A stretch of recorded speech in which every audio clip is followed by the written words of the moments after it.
It's all come down to this. The final outing for 24 on epic Apple Isle roads. Roads that seem made for these machines. The chance to dance here is a powerful draw card. For some, this will be a strategy play. Others will park the smarts and lay it all on the line. There are titles to be decided. The prospect of joining an exclusive club in Aussie motorsport. Whether you're competing or a fan following the storylines, it's gonna be a hell of a ride. Welcome to our coverage of Buckby Motors Rally Tasmania, the final round of the Bosch Motorsport Australia Rally Championship. Tasmania is a great state for rallying. It's got a long history with rallying in this country, and the stages down here are incredible. I mean, fast, flat-out drivers' roads to sort of really tight, twisty roads over the years. Broad range of things to deal with. A great event, some awesome forestry as well. Great sights there, so looking forward to have that rally back home and get some support from and just some locals back home. I love Tassie roads. I mean, it's where I'm most comfortable. Obviously, it's my hometown. I certainly know the surfaces better than anyone. The final stop on the tour takes us to Burnie on the Apple Isle, and we have been greeted with almost Gold Coast-like conditions in the lead-up. Stunning days, and with the exception of a light coastal shower on Saturday, the forecast looks really good. Hi everybody, Greg Russ with you for our coverage of Buckby Motors Rally Tasmania, the final stop of the season for the Bosch Motorsport Australia Rally Championship in 2024. What began in Canberra 7 months ago has taken us all over the country, to Western Australia, north to Gympie in Queensland. The Gippsland region in Victoria welcomed us, and we love the fast South Australian roads there near the Barossa. It all wraps up here in Tasmania with an endurance-style event set in the northwest of the state. There's a freshness to these stages as well. Not a huge amount in the way of local advantage, so almost neutral ground, if you like, to fight it out. And there are some brilliant stages too, including the longest of the season by some margin, which will be our power stage on Sunday afternoon. We began by taking the sport to the fans on a magic Friday evening here on the shores of Burnie. The rally show allowed them to check out the cars and the stars. The mayor was there as well to wave the cars away as news broke that Events Tasmania was signing a 3-year extension for this event. Our Dean Herridge was among the crowd. Scott Petto, last round of the championship here in Tasmania. It's an outside chance, but any chance you'll take it in the championship. You've got a fair bit to do though. It'd be the ultimate Bradbury, wouldn't it? So, but you know, we just have to do our job, and it's actually a very, very tough rally. It's a longer rally than normal. The roads are a bit like Melbourne, but probably a bit drier, and some really different roads out there. So, you know, we just got to go in with a mentality to try and push as hard as we can without making stupid mistakes. Yeah, it's a tricky one. Demanding stages, have to keep our wits about us, but looking forward to getting out there. I think we can relax. There's not so much pressure to be right up the front, so we can just enjoy our weekend and see where we end up. Eddie, local boy, great atmosphere here. You're in the championship hunt. Can you do it from there? I think we can. We've got a chance anyway. Outright speed, maybe not, but it's an endurance event. It's a big event. Anything can happen. Bodie, one aim and one aim only. That's to bring it home, win the Production Cup. What do you got to do it? 7th or better is all we need, so we're just going to, you know, go out and do what we have to do. We still want to enjoy these roads, being home roads, but yeah, we'll just go and do what we got to do. Let's go to the forest now with a recap of the first 4 stages of the weekend. The opening block of action here in Tassie.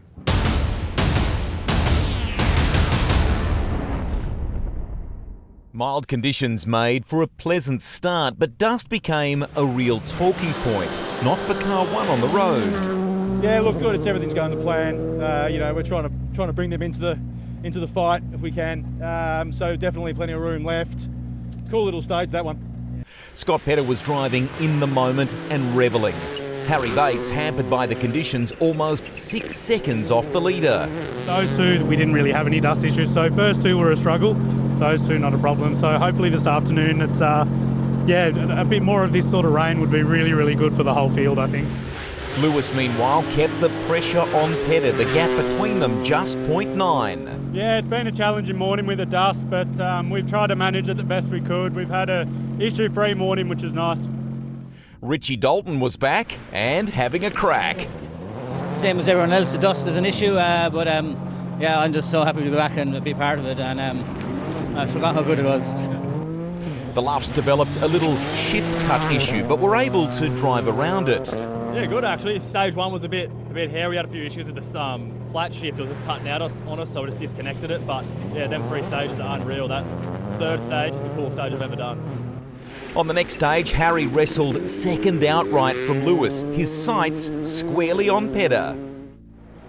Alex Rouleau needed just over 10 seconds for a provisional spot on the podium, digging deep the only way. Yeah, the car feels really good.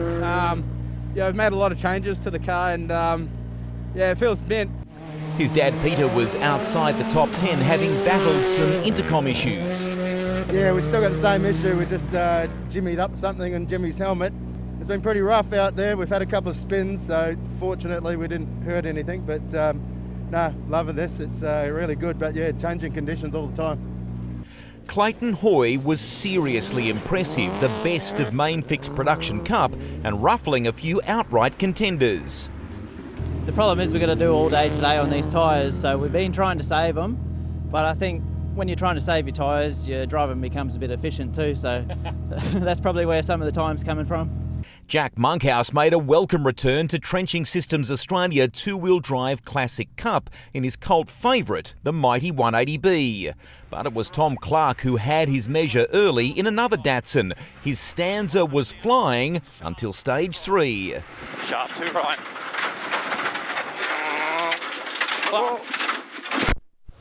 Pedder's overall advantage was trimmed to 3.6 seconds on this one, Harry taking his first stage win of the event. Hoy again made a huge impression in his Lancer, banking 4th fastest stage time. He was keeping Eddie Maguire honest as the local found himself wanting more grip from the rear of his Skoda. Brother Steve was ahead of the Luffs, just. The car feels good, but it's just not quick. The setup I've got is sort of very loose and losing a lot on the entries and a lot on the exits, so yeah, I might drop a bit of ride height out of it. Oh, it's just not the best morning in rallying, really. Didn't get off to a good start. I'm suffering a bit of understeer, mid-cornered exit, not getting the exits, and I can just feel time bleeding. A lot of fun, good stages, but yeah, it's just bleeding heaps of time. Lee Peterson had to reach for the fire extinguisher on SS3 to protect the Nissan Sunny. Harry won again on SS4, he and Scott sharing 2 stage wins each at this point. It had all the makings of an epic afternoon battle, with only 2 seconds in the fight for the lead.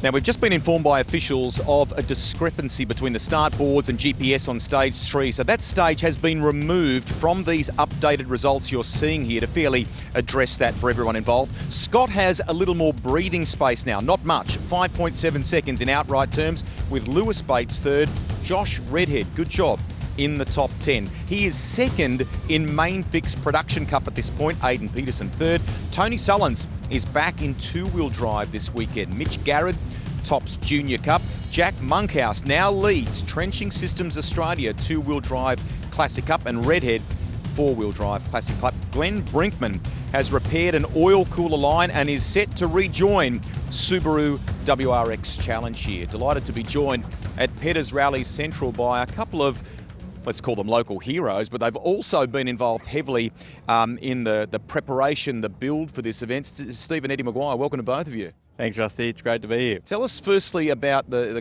kind of passion and pride in the fact that you've pulled this off. I know there's lots of people involved, but you've done it. Yeah, look, lots of people been involved, but for us, I mean, it was about bringing the sport that we follow around all over the country to our hometown. So we're really proud to bring it here. The ARC was here in Burnie a long, long time ago, and you know, it hasn't been here for a while, so we were very passionate about trying to bring it back here, and I think it's been very well received by the locals, and yeah, it's exciting. Steve, as visitors, we've had a great time without kind of pumping your tyres, but what it is a reminder to all of us is the love of rallying in this state and in these parts. Yeah, absolutely, Rusty. It's awesome. You know, like I said there the other day, growing up as a kid, this is what we did, you know, spectating, and we haven't seen this for a little while. And yeah, Eddie's done a fantastic job with a lot of others to get this vibe happening. And you know, it's pretty cool to see. You got people standing up on the tanks and the logs, and yeah, it's just people everywhere. Absolutely. How did you feel last night with the extension too? The fact 3 more years, tremendous. Yeah, no, that's really exciting. Gives the community a lot of confidence to invest in whatever we have to invest in to keep it going. So that's really promising. We're going to see highlights of the PWS Super Special Stage just behind us here a little later in the coverage. Can you tell us what you thought of it, and has it lived up to what you dreamt it would be? Yeah, absolutely. Probably a little bit slipperier than I expected, and I made a few little mistakes and ended up running over a concrete block, but that's right. I was tucked away over the back. I don't think too many people saw me. Battle of the Brothers today came out on top for you. Yeah, that today wasn't my best day. We're a bit off the pace, but it is what it is, and it's an endurance event. We'll see how we go tomorrow, push on. Give us, before you leave us here, just an overarching thought on the 2024 season. We have 1 day of the championship left. Lots for both of you, I think, to be positive about, and maybe a little look ahead to 2025. Yeah, look, it's been a huge year. It's you can't even explain how big of an effort it is to run this championship and to be a team owner as well as run a couple of businesses. It's a big effort, but very rewarding as well. And to finish it off here in our hometown is something that's really, really cool. Huge step in class terms for you this year. Are you looking forward to next season? Yeah, no, we'll have to see what happens next year. But no, it's been a few ups and downs and getting into a new car. But no, all in all, it's been fantastic to step in that sort of machinery. Good on you. One final day to go. What you can't see behind our cameras here is lots of friends and family that are here to support these two. Congratulations on what you've done. It's been fabulous so far, and we've got one awesome day still to come. Now, as far as our highlights of day one are concerned, time to take you back to the forest as we get into the afternoon stages now.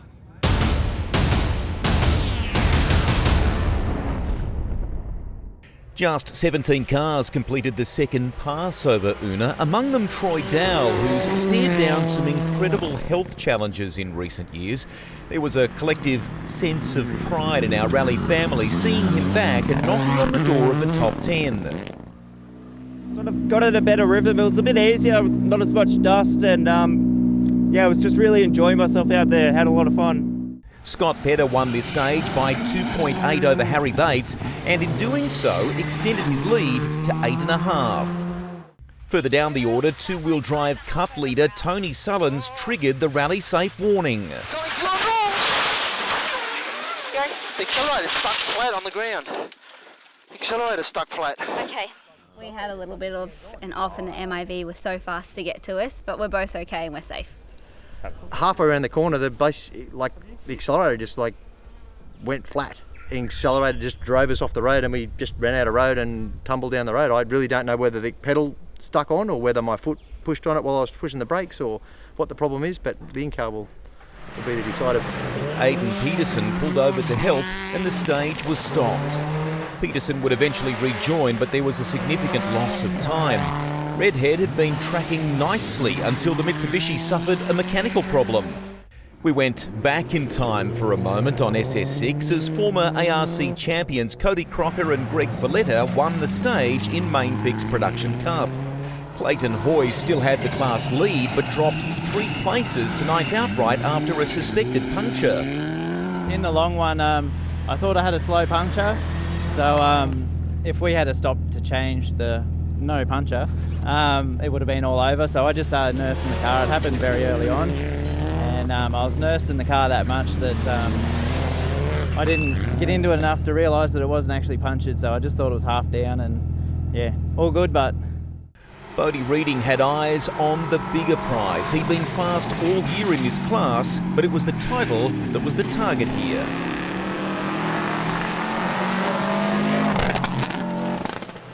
Up front, there was a change for the lead. A misheard pace note for Scott Pedder amid the intensity of this final round resulted in a damaged radiator. Their day done.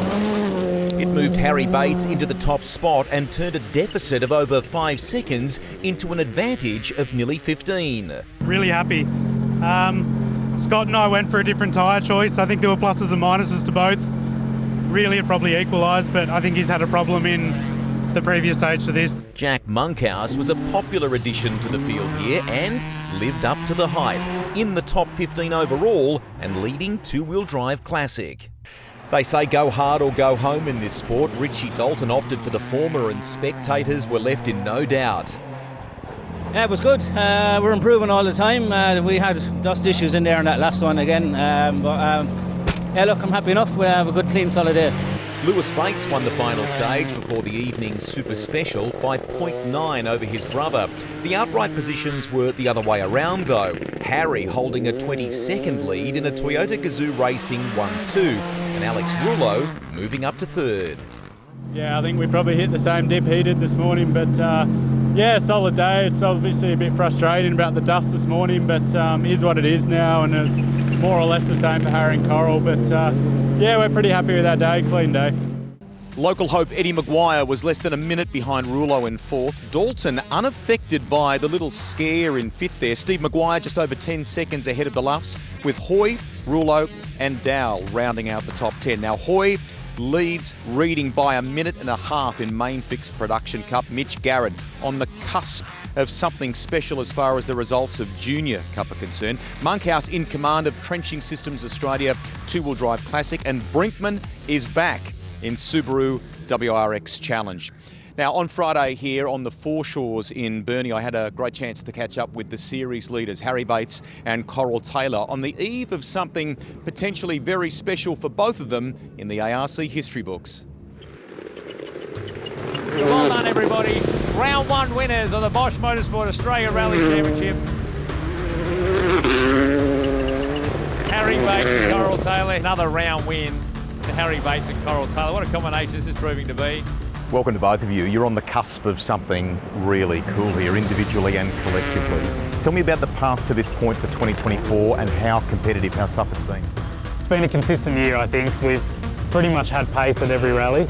I'm just really looking forward to hopefully finishing strong this weekend here in Tassie. We've had a few ups and downs during the year, so it's not all plain sailing, but I think that adds to the momentum and the excitement in the final round, that, you know, it is still possible for three crews to possibly win this championship. You turn up here in Tasmania, it's all new stages, 43 kilometre power stage, and it's an endurance event. So from that point of view, you can't rest at all until Sunday night.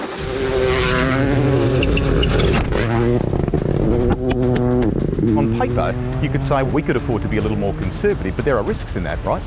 Absolutely. I feel like, you know, we never do our best work when we're driving around slowly. Settle into a really nice rhythm and just find a point where we're both relaxed and enjoying the pace. I don't necessarily feel the same pressure I normally do at a rally to be on stage-winning pace every single stage. You've known him since he was a little kid. How much has he changed in 2024? Has he changed? I actually co-drove for Harry in his second ever rally in a two-wheel drive Corolla. And I was a little bit worried that 2014. This novice 2014 driver might frighten me. 2014 rally Narumba it was, yeah. But you know, there's the Bates genes there. There's a natural driving ability within all of the Bateses I've discovered. I believe when Harry jumped from the AP4 car into the Rally 2 car, to me, took that car, he understood it very quickly, he trusted it and he drove it, you know, absolutely full-on maximum attack, and it was beautiful. Into 4 left minus over crest 60. There's already legend status for you, right? To think that you could chalk up number 6. At the end of the day, I rally for the pure enjoyment of what rally is all about and what it's like to sit in a car with two people working together on a set of notes. You've just done the absolutely best job you could in that stage. The sense of achievement at the end of it. Well done. Yeah, well done you. Yeah. That was really good, Harry. It was really sensational. You said to me in a podcast recently that if you can chalk up another one, that would have a lot of satisfaction for you around where you sit in the rally history pages. I guess I'm a student of the sport. I enjoy looking back through the history books at the sort of names that you're all of a sudden, you know, sitting with when you have not one title but 2 titles, and then maybe not 2 titles but 3 and that sort of thing. So there's some incredible names with 3 titles. To join that list would be really special, and really in the back of my head I've always wanted to try and emulate Dad and get 4. Yeah, to be on my way to getting a 3rd is nice, but we've still got a big job ahead of ourselves this weekend to get there. Great stuff. Enjoy this weekend and hopefully it all plays out right. Well done. Thanks, Rusty. Cheers.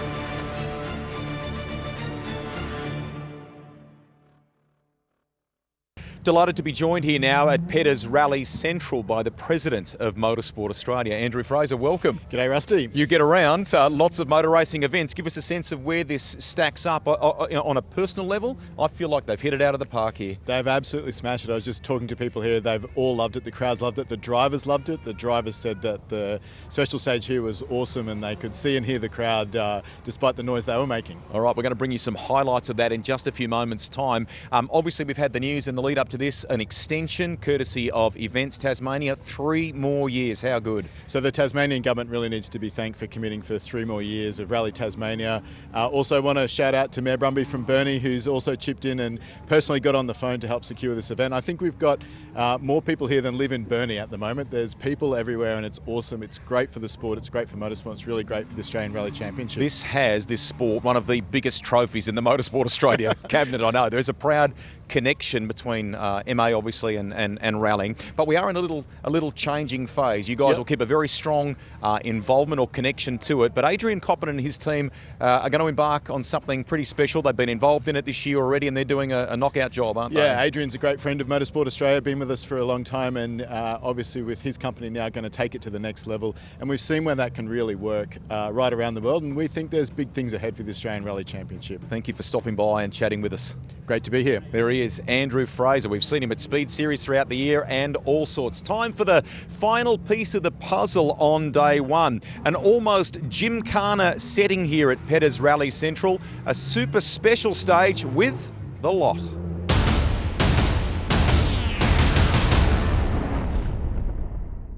Light rain along the coast over the day added another surface dimension to something that already had the lot. Some gravel, concrete, even disused rail lines. It was effectively a rally sprint on the edge of town in this cool rustic location with makeshift obstacles. The strong support for the sport in these parts was evident. Harry Bates, the driver to beat early on. Some explored the limits, trying to find ways to better the Bates benchmark. Others found that delicate balance of smoothness without excessive costly speed. It worked for Richie Dalton, who took stage 9, with Eddie Maguire a popular third behind Bates. Well, Alex Rouleau was the best on the second pass to claim SS10 and add yet another name to our variety of stage winners on day 1. Bates again second and Dalton impressing in third. Here's the final numbers at the end of the first day. In overall terms, Harry Bates by 24.8 seconds in a Toyota Gazoo Racing 1-2. Third is Alex Rouleau, a minute in the end behind Harry Bates, but looking sharp at the end of the first day. Eddie Maguire, 43 behind Rouleau. Richie Dalton, 5th. Steve Maguire is 6th, with Peter Rouleau and Troy Dow rounding out the top 10. Now, if we go to the class standings for you, Hoy reading by a minute and a half in Mainfix Production Cup. Mitch Garrett on the cusp, as we said before, of something really cool there in Junior Cup. Monkhouse on top of Trenching Systems Australia 2-wheel drive classic, and Brinkman is doing the job at the moment. He's back in Subaru WRX Challenge. Delighted to be joined by one of the stage winners from the PWS Super Special Stage in Alex Rouleau. Gee, it's been a good year for you, and that's another highlight, isn't it? Well done. Yeah, it was good. Didn't expect it. I think we were a little bit slow in that first one, but tidied a couple of things up and got the win in the second one. What was the secret? What was the key? Because it looked really challenging. Parts were slippery. If you went too hard, if you were over exuberant, it hurt you, I think, in some respects, didn't it? Yeah, it was tricky. There was a lot of grip in the sort of gravel section, but the concrete sort of surface was super slippery. And yeah, I think the second run I just tidied a few things up. I think on the concrete, if you threw it in too hard, you just run completely wide. So just slowed it down that little bit more. And getting that angle early and trying to drive off straight rather than trying to turn in the middle of the corner, I think was the key on the slippery surface. The start-finish shoot was interesting too, because it's almost a 180-degree turn there. Did you make contact with the wall? And if you didn't, it must have been close, was it, with the left rear? Yeah, there was a little bit of a berm there, actually. Yeah, it's super slippery, so there was a berm there, so I thought I'd use it. But yeah, it actually worked pretty well. Fantastic for the fans, really. I mean, we had a huge lineup of people right around the precinct. It's been good, hasn't it? Yeah, it was coming in for service. We had a quick 15-minute service before these 2 stages, and I didn't know it was annoying or really cool that there was a heap of fans in the way. I think it was pretty cool. So, there's got to be a couple thousand people here at least, I think. So, very cool to see. How are you going to play tomorrow? One last day of school left for the year. Yeah, it's interesting. We've got, like you said, some pretty decent gaps in front and behind us.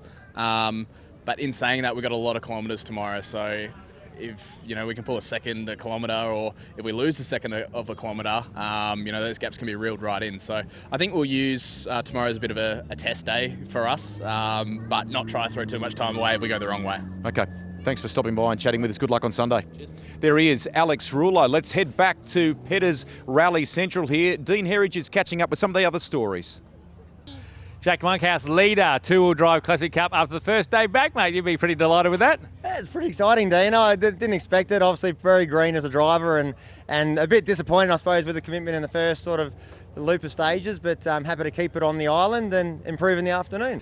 Mitch, halfway through Rally Tasmania, and mate, where you want to be. The car's copping a bit of a hard time through that super special stage, but so far so good in the juniors. Yeah, so far so good. We're doing what we came to do, is get to the finish and wrap up the championship. That's the main thing. But yeah, we had a bit of a crack through the super special stage. Unfortunately, paid the price, but it's only cosmetic. We'll be fine. That is the end of an awesome first day here at Buckby Motors Rally Tasmania. Final round of the Bosch Motorsport Australia Rally Championship. You can catch the highlights, of course, on 7. We've got updates happening right across our social media channels, and check in, of course, for the latest results at rally.com.au, the Subaru Results Hub. We'll be back with a wrap-up. Who wins the titles? We will find out tomorrow.